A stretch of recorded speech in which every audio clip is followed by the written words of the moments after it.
자, 사랑하는 우리 유튜브 시청자 여러분들 정말 반갑습니다. 바른 목소리를 전달해드리기 위해서 노력하는 채널 얼음사이다입니다. 제가 오늘의 본 영상은 정말 진심을 담아가지고 우리나라의 미래가, 우리 대한민국의 미래가 걱정되어가지고 준비해본 영상입니다. 평소보다 분량이 조금 더 길어질 것 같은데 한번 집중해가지고 잘 들어보시기 바랍니다. 자, 시청자 여러분들 정말로 굉장히 놀라운 소식입니다. 며칠 지난 소식인데요.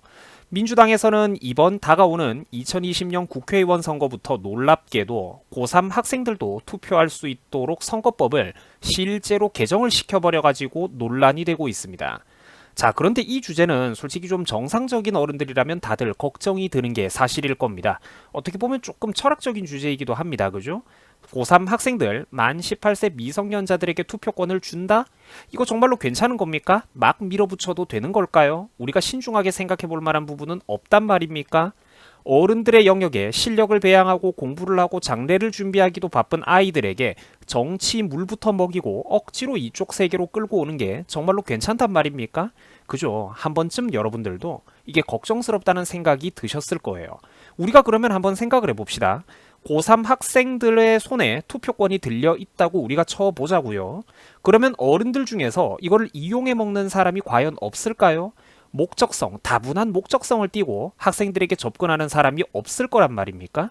그렇죠. 그렇죠. 있겠죠. 저는 그런 부분들을 굉장히 걱정스럽고 부정적으로 바라본다는 것입니다. 하필이면 불과 몇 달 남겨놓은 국회의원 총선거를 앞두고 고등학생 투표권을 무리하게 밀어붙이는 이유가 뭐겠습니까? 그렇죠. 자기들이 지들 심판받는 게 두려운 것 아닙니까?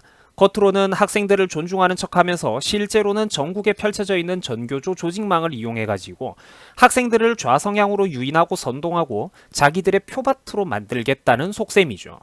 공부하고 실력 쌓고 장래를 준비해야 되는 학생들에게 일찍부터 정치물을 먹여가지고 뭐 하자는 것입니까? 양심도 없는 행동들이죠. 어른답지 못한 행동들입니다. 나이에 비해 박학다식하고 일찍부터 성숙한 학생들도 물론 일부 있을 겁니다. 그런데 현실적으로 그런 학생들은 소수라는 것이죠. 또한 그렇게 단순한 문제가 아니라는 거. 단순히 그때 그 나이에 책 몇 개 좀 읽어가지고 외운 게 많다고 해서 쉽게 투표권을 논할 수 있는 게 아니라는 거 다들 잘 느끼실 겁니다. 이거는 정말로 우리 학생 여러분들도 나이를 좀 먹어봐야 공감할 수 있는 문제거든요. 사실 우리 어른들조차도 나이를 먹어도 나이값 못하는 사람들이 얼마나 많습니까? 그리고 우리가 좀 철학적으로 생각을 해보자면 나이값을 제대로 한다는 건 사실 우리 어른들에게도 얼마나 힘든 일입니까? 자, 사랑하는 우리 사랑하고 존중하는 우리 학생 시청자 여러분들, 학생 재군 여러분, 실제로 학생들이 정치판에 끌려 들어오는 건 이 사회뿐만 아니라 학생 여러분들에게도 크나큰 비극입니다. 이 현실 정치라는 건 정말 너무나도 복잡하고 추잡하며 분야에 따라서는 굉장히 깊은 생각을 요구하는 분야예요. 투표권이 성인들에게만 주어져 왔던 것은 전통적으로 그 나름대로 이유가 있다는 것입니다. 세계적으로 이유가 있는 것이에요. 최소한 의무교육, 공교육, 사회 통념상의 어떤 기본적인 교육을 그래도 끝매듭 지은 사람들, 사회 전선으로 나와가지고 국방의 의무를 수행한 사람들, 일을 해가지고 내 힘으로 돈을 벌어본 사람들, 쥐꼬리만큼이라도 국민으로서 국가에 세금을 내고 의무를 수행해본 사람들, 이런 식으로 우리가 사회를 위해서 어떤 식으로든 의무를 수행한 혹은 수행할 수 있을 준비가 된 법적인 성인들에게만 그 권리로서 이 사회의 방향성을 결정지을 수 있는 참정권, 투표권을 보답했던 데는 그 나름대로 타당한 이유가 있다는 것입니다. 자, 시청자 여러분, 참정권, 정치에 참여할 권리라는 게 뭡니까? 주식회사 대한민국의 소액 주주가 된다는 것이죠. 대한민국이라는 회사의 경영에 참석한다, 참여한다는 것이에요. 이 회사 주주로서의 의결권은 만인이 동등합니다. 삼성그룹의 회장님도 한 표, 그리고 나도 한 표, 서울대 총장도 한 표, 그리고 여러분들도 한 표라는 거예요. 그렇기 때문에 생각 없이 이 권리를 행사하는 것은 개인의 자유지만 그 책임과 되돌아오는 부메랑은 막중하다는 것입니다. 참정권을 성인들에게만 주었던 이유는 의무를 수행하거나 최소한의 의무를 수행할 수 있는 나이가 된 사람, 사회적 제도적 요건이 갖추어졌기 때문에 그 어른들에게 이제 함께 권리도 부여했다는 것입니다. 그러니까 참정권을 성인들에게만 주었던 이유는 그런 이제 의무를 수행할 수 있는 나이와 사회 제도적인 여러 가지 그 민사상 형사상 모든 성인이라는 요건이 갖춰졌기 때문에 의무와 권리를 이렇게 함께 부여했다는 것이죠. give and take, 주는 게 있으니까 받는 것도 아닙니까? 의무의 수행 없이 권리만 행사하겠다면 과연 그 권리에는 무게감과 책임감이 있을까요? 그렇다고 말하기는 어려울 것입니다. 자, 우리 학생들도 똑똑하다는 거 어른들이 다 잘 알고 있습니다. 옛날하고는 달라졌죠. 정보를 습득할 수 있는 기회가 많기 때문에 어차피 이렇게 된 거 우리 학생 여러분들을 내심 또 믿고도 있습니다. 제가. 자, 한번 잘 들어보세요. 우리 학생들도 그 나이 때 나름대로 고충과 생각이 많다는 거 어른들도 잘 알고 있습니다. 우리 학생들은 간혹 오해를 하시지만 우리들도 날 때부터 어른은 아니었으며 그 시절을 다 거쳐서 어른이 되었다는 겁니다.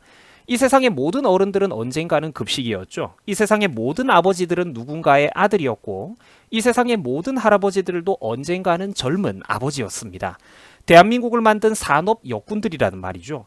누구는 처음부터 늙어 있었고 누구는 처음부터 얼굴에 주름을 가지고 태어났고 누구는 날 때부터 손자 손녀가 딸려 있었던 것은 아니라는 겁니다. 우리 학생 여러분, 정말로 여러분들은 어른이 될 자신이 있단 말입니까? 내 앞날의 모든 것을 정말 스스로 판단하고 선택 내릴 자신이 있는가요? 여러분들, 미성년자라는 거는요, 족쇄가 아니라 안락한 목장의 울타리와도 같은 것입니다. 어차피 싫어도 조금만 있으면 사회라는 정글 속으로 여러분들은 내몰리게 될 겁니다. 싫다고 하더라도 그 사회라는 정글 속으로 내던져지게 될 거예요. 정글에 들어가기 전에 지금 최대한 의식의, 양식의 살을 많이 찌워 놓아야 한다는 것입니다. 정글에 들어가기 전에 최대한 살을 많이 찌워 놓으셔야 돼요. 그때 그 시절은 그때뿐이고 나중에 가가지고 후회한다고 해도 그 시절은 두 번 다시 돌아오지 않는다는 겁니다. 더 이상 내가 어떤 실수를 했을 때 든든한 보호막이 되어줄 수 있는 부모님의 커버도 없고 미성년자라고 특혜를 배려해주는 사회법률적 배려도 그때부터는 없습니다. 정말로 내가 저지르는 모든 일의 책임을 내가 짊어져야 되는 거예요. 정말로 단 한 번의 순간적인 실수도 없이 앞을 향해서 나아갈 자신이 있단 말입니까? 어른들도 좋아서 어른이 된 게 아니라는 겁니다. 어른들도 일하다 보면 힘이 들 때가 있고 눈물이 날 때가 있고 솔직히 용돈 받으면서 편안하게 살고 싶을 때가 있습니다. 어른들도 가끔은 나약해진다는 거예요. 부모라는 족쇄, 울타리로부터 독립하고 싶습니까? 어른이 되고 나면 부모님이라는 그늘이 그리울 때가 있습니다. 우리 모두는 어쩌다 보니까 슬프게도 어른이 되어버렸고 어른들도 가끔은 내가 지금 어른이라는 게 실감이 안 날 때가 있습니다. 내 어깨 위에 짊어져 있는 삶의 책임이라는 무게가 너무나도 무겁고 두려울 때가 있어요. 학생 투표권을 밀어붙이는 사람들이 실제로 원하는 게 뭐겠습니까? 겉으로는 학생들을 존중해주는 척하면서 실제로는 자기들 표밭을 만들겠다는 거예요. 결국은 정교조 교사들, 전국에 잘 펼쳐져 있는 그런 좌편향 교과서, 좌편향 교육들, 언론 등을 가지고 애기들을 세뇌시켜가면서 진짜 살아있는 대한민국 건국의 과정은 숨기고 근현대사 과정의 진짜 교훈들은 싹 다 축소하고 덮어버리고 눈가림을 한 뒤에 실제로는 미성숙한 학생들을 대상으로 자기들의 표밭을 만들겠다는 겁니다. 저도 한때 전교조에 세뇌당한 중고등학교 시절을 직접 겪어본 사람으로서 이 현실 정치라는 건 정말 너무나도 복합적인 세계라는 곳이에요. 쟤네들이 하는 짓이 뻔하지 않습니까? 건국의 아버지들, 산업화 세대의 피와 땀과 노력은 당연시하고 그때 그 시절에는 누가 해도 할 수 있었을 거라며 간단하게 퉁치고 지나가 버리고 그런데 그때 그 시절 이승만 대통령의 한미동맹, 한미 그 수호 방위 조약이라든지 박정희 대통령이 뚫었던 경부고속도로, 포항제철, 원자력 발전 이런 것들 정말 누가 해도 이거를 여러분들 할 수 있었을까요? 절대 그렇지 않습니다. 그때도 어리석었던 정치인들, 반대를 위한 반대만을 일삼던 무지몽매한 자들은 지금 돌아보면 대한민국 운명의 신의 한 수였던 것이 분명했던 저런 수많은 국책 사업들을 전부 다 반대만 했습니다. 그때 당시에도 반대했던 사람들이 굉장히 많았어요. 지금 우리나라의 꼬라지, 우리나라의 현실을 한번 보십시오. 있는 거 물려줘도 유지도 못하는 것들이 누가 해도 할 수 있기는 무슨 개소리입니까? 미국 나스닥이 역대 최대치를 기록하고 있는데 한국은 왜 그 모양이죠? 세상에서 가장 가난했던 이 나라에서 산업화 세대의 그 영웅적인 할배들이 해외로 나가가지고 온갖 수모를 겪으면서 국어를 하고 해외에서 돈을 빌려오고 그 차관을 빌려오고 세계 수많은 경제학자들, 국내 책상머리 경제학과 교수들 남들이 전부 다 불가능하다 안 된다고 했던 거 그런 거 조선소 사업, 경부고속도로, 포항제철 이런 것들 역사적인 사업들 남들이 다 안 된다고 했는데 영웅적인 결단력으로 성공을 시켰다는 말입니다. 한국 근현대사의 이런 기적들은 신의 한 수가 아니라 신의 세 수, 네 수, 다섯 수가 모여가지고 만들어진 기적이라는 겁니다. 사실은 기적이 아니라 인간의 노력으로 만들어낸 필연이었죠. 근데 정말 기적적인 확률로 그 필연을 이루어냈다는 겁니다. 근데 제가 안타까운 것이 무엇이냐? 이런 것들을 싹 다 단순 무시하고 한국의 근현대사 교과서가 넘어가 버린다는 거예요. 자라나는 우리 아이들에게 실제로 존재했던 그 피와 땀과 눈물의 역사, 사람 손으로 만든 기적들 싹 다 무시하고 있는 그대로 안 가르쳐 주지 않습니까? 왜곡하고 선동되고 만들어진 역사를 주입시키잖아요. 산업화 세대 밑에서 꿀이랑 꿀은 다 빨아먹었던 586 세대 운동권 인간들, 본인들이 길거리에서 화염병 던지고 시위하면서도 선동열 그 야구선수 방어율급 학점을 가지고도 잘만 5대 대기업 정문을 발로 걷어차고 취업했던 그 586 세대들이 자신들의 길거리 화염병 시위 과정만 엄청나게 부풀리고 과장하지 않습니까? 그래서 제가 한국의 근현대사 교과서를 싫어하는 거예요. 오늘날 대한민국의 근현대사 국사 교육 과정들은 역사가 아니라 586 세대를 위해서 만들어진 날조된 신화에 불과합니다. 진실이 알려지는 게 두렵기 때문에 유튜브를 탄압하고 굵직굵직한 사건들에 대해서 진실을 말하는 사람들을 고소하고 탄압하고 사람들의 입을 가로막는 것입니다. 토론하는 게 진짜 팩트 대 팩트로 붙으면 저 사람들은 두렵기 때문이에요. 사랑하는 우리 학생 여러분들, 존경하는 우리 학생 여러분들, 그림자의 위치라는 건요, 빛의 방향에 따라서 바뀔 수가 있는 법입니다. 빛을 손전등을 여러분들 어느 방향에서 쏘느냐에 따라 가지고 여러분들이 생각하는 흑과 백, 명, 암, 그림자의 위치는 정반대로 바뀔 수도 있다는 것이에요. 지금 이 순간 내가 여러분들이 정말 간절히 명명백백하다고 믿었던 선과 악의 이분법이 놀랍게도 나중에 돈 벌어보고 한 가정의 가장이 되면 정반대로 변할 수도 있다는 겁니다. 나중에 사회를 겪어보고 인생을 겪어보고 나면 놀라울 만큼 바뀔 수도 있다는 것이에요. 인간의 가치관이라는 게. 지금 이 순간 정교조 교사들에게 주입받은 그 확신과 믿음이라는 게 나중에는 바뀔 수도 있다는 겁니다.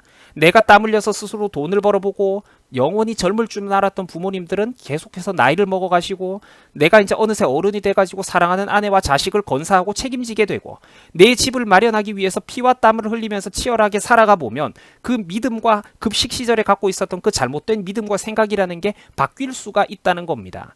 한 나라의 정상적인 경제구조와 물질적인 가치라는 게 얼마나 중요한 것들인지 인간의 존엄성이라는 것도 최소한의 물질적 풍요가 뒷받침되었을 때만 가능하다는 걸 배우는 순간이 찾아옵니다. 그때 여러분들은 비로소 진정한 어른이 되는 것입니다. 반면에 안타깝게도 나이를 아무리 먹어도 어른이 못 되는 사람들도 있어요. 인간의 존엄성이라는 것도 최소한의 물질적 풍요가 뒷받침되어야만 가능하다는 것이죠. 그거를 배우는 순간 여러분들은 어른이 됩니다. 곳간에서 인심난다는 속담이 왜 나왔겠습니까? 곳간이 좀 내가 먹고 살만해야, 내가 배부르고 등 따셔야 남들에게 인정도 베풀 수가 있다는 것이죠. 내가 국방의 의무를 뼈 빠지게 수행했는데 제대로 된 보답도 못 받는 사회, 내 부모님과 내가 뼈 빠지게 대한민국을 위해서 의무를 수행했는데 돌아오는 혜택은 아무것도 없고 외국인 노동자들만 온갖 단물을 빼먹는 모습을 보다 보면 지금 이 순간에는 그저 PC주의, 정치적 올바름에만 미쳐가지고 저 사람들 불쌍하다, 힘든 사람들 도와줘야 돼 하던 그런 알량한 생각들이 바뀔 수도 있다는 겁니다. 남들을 도와주느라 내 아내와 내 자식이 배굶는 꼬라지를 본다면 사람의 눈알이 돌아가야 정상이라는 겁니다.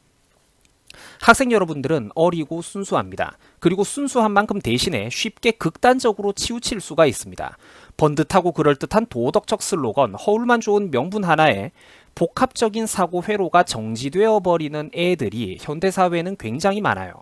현실이 돌아가는 문제는 아무것도 모르고 단순하고 아름다운 슬로건에 허울 좋은 대의 명분에 전교조와 사회가 끊임없이 주입시키는 과도한 정치적 올바름들, 도를 넘어서는 환경운동에 대해서 선동당하는 청년들이 너무나도 많다는 것입니다.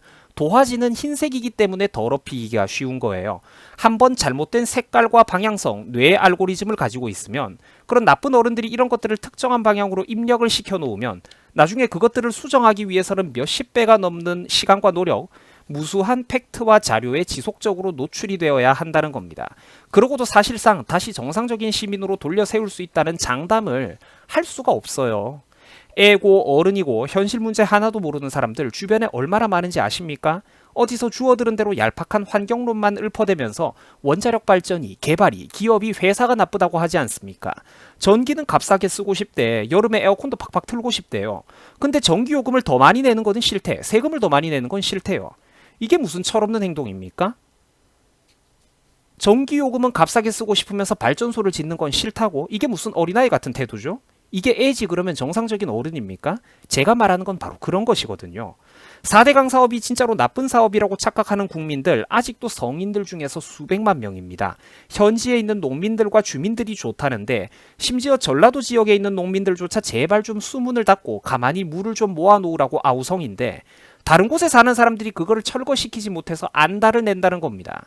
자기들 집에 있는 수도꼭지에 물이 어떻게 나오는 건지, 마트에만 가면 어떻게 1년 365일 내내 쌀과 음식이 쌓여 있을 수 있는 건지, 이런 현실을 모르는 철없는 국민들이 서울대 연고대를 나온 명문대생들 중에서도 수십만 명이 넘는다는 겁니다. 발전소, 고속도로, 물류이동 등등 현실적인 산업 인프라들, 현대 문명의 편익이 실제로는 수많은 기업과 사람들이 만들어낸 피와 땀과 노력이라는 거, 자본주의가 만들어낸 하나의 예술이라는 걸 사람들이 잘 모릅니다. 한번 생각을 해보세요. 우리 동네 마트 편의점에 가면 24시간 내내 먹을 게 가득한데 요즘 베네수엘라 가면 여러분들 왜 마트가 텅텅 비어 있을까요? 그 사람들 바보라서 마트가 비어 있겠습니까? 한번 생각을 해봐요. 어떤 게 우리와 그들의 중요한 차이를 가른 거죠? 베네수엘라는 차가 없습니까? 도로가 없나요? 사람이 없어요? 발전소가 없어요? 근데 왜 자꾸 그들은 정전이 되고 모든 것들이 부족한 거죠? 왜 거기 사는 사람들은 배를 굶고 썩은 고기도 앞다 터서 사 먹고 전 국민들의 평균 체중이 8kg 넘게 빠져버리는 비극을 겪은 걸까요? 저 끔찍한 악순환은 대체 어디서부터 시작되었다고 생각을 합니까? 간단하죠. 부자들을 죄인 취급하고 기업하기 나쁜 환경을 만들고 투자와 자본이 빠져나가 버리니까 공장과 일자리가 가동을 멈추게 되고 국민들은 소비력이 사라지게 되는 거죠. 돈을 못 버니까, 일자리가 없으니까. 필요한 물건들은 수입하지를 못하지, 마트는 텅텅 비게 되지, 수입할 돈이 없으니까. 사람들은 달걀 하나를 얻기 위해서 주먹질도 마다하지 않고 심지어 심하면 칼부림까지 나는 사회가 오는 겁니다. 달걀 하나를 얻기 위해서. 발전소가 있어도 돌리지를 못해요. 왜? 돈이 없으니까. 연료를 사올 돈이 없으니까. 도로가 망가졌는데도 이제 유지보수 정비를 못해요. 왜? 돈이 없으니까 못 고친다고요. 마트가 텅텅 비어있는데도 이 마트에 텅텅 비어버린 진열대를 채우기 위해서 물건 수입을 못합니다. 왜? 돈이 없으니까. 정치에 대한 참여, 투표권이라는 게 실제로는 우리 일반인들, 개개인들 어깨 위에 얼마나 상상도 못할 만큼 막중한 책임감인지, 정말 수많은 국민들은 사실 자기 상당수 어른들을 포함해가지고 지들 손에 얼마나 무서운 권리가 쥐어져 있는지를 모릅니다. 여러분들, 어른들도 모르는 사람들이 엄청 많아요. 자기 손에 뭐가 들려 있는지. 현대민주주의 사회에서 투표권이라는 게 자기들 손에 얼마나 무시무시한 기관총 손잡이가 쥐어져 있는지 수백만 명이 넘는 국민들은 상상조차 못하고 있습니다. 지들이 지금 무슨 짓을 하고 있는 건지, 어떤 선택을 내리고 있는지 이 나라 국민들은 모른다는 거죠. 자기들 살고 있는 세상이 동화 속 세상인 줄 알고 영원히 내가 무슨 응석을 부려줘도 부모님처럼 이 세상이 다 받아줄 거라고 정부의 힘은 무한할 것이고 책임져주는 어떤 가상의 아버지가 있다고 사람들은 생각합니다. 착각을 하는 거죠. 그런데 20살이 되고 투표권이라는 걸 쥐게 되면 바로 여러분들 스스로가 이 나라의 아버지와 어머니가 됩니다. 여러분들 스스로의 선택과 결정이 이 나라의 방향을 결정짓고 그 스스로의 선택과 결정에 대해서 반드시 책임을 져야 된다고요. 누구도 대신 짊어져 주지 않는다고. 아버지가, 부모님이 대신 책임져 주는 시대가 20살이 되고 내가 투표권을 행사하는 순간 지나간다는 거예요. 누구도 내가 잘못 저지른 것을 아무도 대신 책임져 주지 않습니다. 요즘 문재인이라든지 박원순 같은 애들 한번 보세요. 서울에 집 가지고 있는 사람들 세금 왕창 물리고 박살 내놓겠다고 대놓고부터 이제 젊은 날부터 키워왔던 공산주의적인 증오심을 가득 열변을 토하고 있죠. 근데 서울에 직접 살고 있으면서도 이 인간들을 찍는 사람들이 많습니다. 소위 말하는 강남에 살고 나름 부자라고 하는 사람들 중에서도 문재인 찍고 박원순 찍고 민주당 찍는 멍청이들이 이 세상에는 가득해요. 제가 며칠 전에 서울 지역의 어떤 그런 각종 맘카페들, 부동산 카페들, 강남 엄마들이 모이는 인터넷 커뮤니티 같은 데를 구경하러 들어가 봤는데 반응이 가관입니다. 이제 와가지고 이 정부 정책 왜 이러냐, 박원순 시장 요즘 부동산 정책 왜 이러냐, 이런 소리들을 하고 있습니다. 근데 안타깝죠. 제가 보면. 왜? 저 사람들은 10년도 전부터 정치 생활을 제대로 시작하기도 전부터 그런 뜻을 수도 없이 밝혀왔던 사람들이거든요. 원래부터 쟤네들은 저런 애들이었단 말이야. 근데 아직까지도 지지하기는 지지하지만 최근 부동산 정책 이해 안 됩니다 이런 우는 소리를 내는 그런 어리석은 우민들을 보면 저는 가슴이 아프죠. 나는 이 인간들의 실체를 10년 전부터 알고 있었으니까. 그래서 저 같은 사람들이 끊임없이 경고했던 거예요. 여러분들 저 유튜버 얼음사이다라고 무슨 뭐 특별한 사람이고 관심법으로 사람 마음속을 들여다보기 때문에 10년 전부터 알았다 이런 소리를 하는 게 절대 아닙니다. 쟤네들은 공산주의와 반자유주의 성향을 대놓고 옛날부터 내비쳐 왔던 애들이에요. 그래서 제가 저런 인간들을 조심해야 된다라고 한국 사회에 끊임없이 경고를 했던 겁니다. 근데 비참하게도 이 나라 국민들은 저 같은 사람들의 목소리와 경고에는 귀를 닫아버렸다는 거죠. 저쪽 찍는 사람들이 뭐 알고나 찍을 것 같습니까? 그냥 정의로워 보이니까. 저기가 착한 편 같아 보이니까, 우리 편 같아 보이니까 그래서 찍는 사람들이 수백만 명이에요. 우리나라 국민들 중에 상당수는 스스로의 행복과 이익을 위해서 투표하는 게 아니라, 자기 자신을 위해서 투표하는 게 아니라 종교적 수준의 그 믿음, 맹신에 따라서 표를 행사한다는 것입니다. 여러분, 더 이상 이래서는 안 됩니다. 요즘 1, 20대 젊은 학생들이 의외로 자기들 뜻대로 잘 안 따라와 주니까, 이거 기억나시죠? 서른 의원 발언. 곧바로 교육을 제대로 못 받아가지고 1, 20대 학생들이 이 모양이라고 저런 소리 하는 사람들 한번 보세요. 학생 여러분들이 진정으로 현명하다면, 어른이 될 준비가 되어 있다면 여러분들은 더 이상 저런 사람들에게 선동당해서는 안 된다는 겁니다. 지들이 교육과 거짓말을 통해 가지고 사람들 상대로 선동과 날조를 끊임없이 해왔다 보니까 남들도 자기들처럼 세뇌 교육을 하는 줄 아는 거예요. 이명박 박근혜 때 하나도 못하고 손도 못 쓰고 좌파들한테 당했는데, 자기들이 그런 비열한 짓을 하니까 남들도 그렇다고 생각을 하는 거예요. 쟤네들은. 정교조 교사들이 가득한 인원고에서 한 학생이 고작 정치적 의견이 선생님들과 다르다는 이유만으로 어떤 대가를 받았는지 여러분들은 기억을 하셔야 됩니다. 왜 저 불쌍한 어린아이가 졸업을 앞두고 이 추운 한겨울에 텐트를 치고 본인의 결백을 호소하는 천망농성을 해야 되는지, 그러다가 왜 지금은 이제는 또 병원에 실려가기까지 했는지, 학생 여러분들이 제발 좀 어른이 될 준비를 하고 있는 사람들이라면 이런 것들을 잘 기억하셔야 된다는 겁니다. 동영상에 나왔던 여학생이 학교 폭력을 주장하고 그런 것들은 다 허구예요. 인원고 학생들이 탄압받는 이유는 좌경화된 세상 때문입니다. 그들끼리만의 표현의 자유가 있는 세상에서 개인적인 목소리를 냈기 때문에 감히 이제 목소리를 냈다는 이유로 심판을 받는 거예요. 누가로 진짜로 집단주의와 전체주의와 사고의 자유를 가로막고 사회적인 획일성을 요구하고 있습니까? 누가 정말로 개개인들의 자유와 말할 수 있는 자유를 가로막고 있는지 한번 잘 생각해 보라는 겁니다. 십몇 년 여러분들의 짧은 인생 내내 대부분은 한쪽 목소리에서만 지배적인 주입을 받아왔기 때문에 학생 여러분들이 하루아침에 세상을 똑바로 보는 게 절대로 쉽지는 않을 것입니다. 하지만 생각 외로 진실은 여러분들 가까이에 있습니다. 천사와 악마는 머리에 달려있는 그 뿔과 날개의 모습만으로 천사와 악마가 구분되는 게 아닙니다. 실제로 여러분들 자신에게 전달하는 말과 행동을 가만히 한번 살펴보세요. 진실은 여러분들의 생각보다 매우 가까운 곳에 있습니다. 여러분들 수고하셨습니다.